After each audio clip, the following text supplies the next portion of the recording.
രണ്ടാഴ്ച ട്രീറ്റ്മെന്റ് എടുത്തു. വളരെ അധികം ഇമ്പ്രൂവ്മെന്റ് ഉണ്ടായിരുന്നു. ത്രൂ സോഷ്യൽ മീഡിയ ഗൾഫിൽ നിന്ന് നേരെ ലാൻഡ് ചെയ്ത ഒരാളാണ് ഈ അഖിൽ. സയാറ്റിക്ക, ആംഗിൾ പെയിൻ ഇതെല്ലാം സെർച്ച് ചെയ്ത് കഴിഞ്ഞപ്പോൾ ആസ്ട്രിയുടെ വീഡിയോസ് വന്നു തുടങ്ങി ഇവൻച്വലി. അപ്പൊ ഞാൻ വിചാരിച്ചു എന്തായാലും ട്രൈ ചെയ്ത് നോക്കാന്ന്. ഒരു അപ്പോയിന്റ്മെന്റ് ബുക്ക് ചെയ്തു.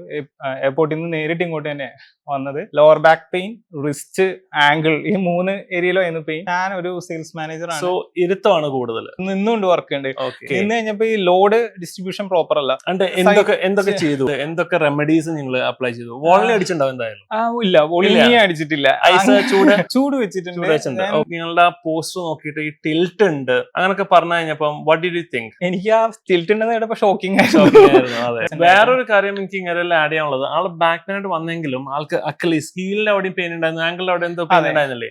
ആ ഹീലിന് വേണ്ടിയിട്ട് ഞങ്ങൾ കാര്യമായിട്ടൊന്നും ട്രീറ്റ്മെന്റിലൊന്നും എടുത്തിട്ടുണ്ടാവില്ല മിക്കവാറും. കാഫ് ടൈറ്റ്നസ് ഒക്കെ ഒന്ന് റെഡ്യൂസ് ഉണ്ടാവുള്ളൂ. പക്ഷേ ഹിപ്പ് അലൈൻമെന്റ് കറക്റ്റ് ചെയ്തപ്പോൾ തന്നെ ആ ഹീൽ പെയിൻ കുറെയൊക്കെ മാറിയിട്ടുണ്ടാവും. ഒരുപാട് വർക്ക്ഔട്ട് ആംഗിളിനും കാഫിനൊക്കെ സ്ട്രെങ്തനിങ്ങിന് വേണ്ടി ചെയ്തിരുന്നു. പക്ഷെ അതിലൊന്നും എനിക്കൊരു റിസൾട്ട് കിട്ടിയിരുന്നില്ല. പക്ഷെ നമ്മൾ ഇവിടുത്തെ മയോഫേഷ്യൽ റിലീസും അതുപോലെ ഹിപ്പിനുള്ള മൊബിലിറ്റി എല്ലാം ഇംപ്രൂവ് ചെയ്ത് കഴിഞ്ഞ് കഴിഞ്ഞപ്പോൾ ഒരുപാട് വ്യത്യാസമായി. If you go behind the pain only എവിടെ എത്തില്ല. Keep recurring. So make sure that you get that root cause of your problem.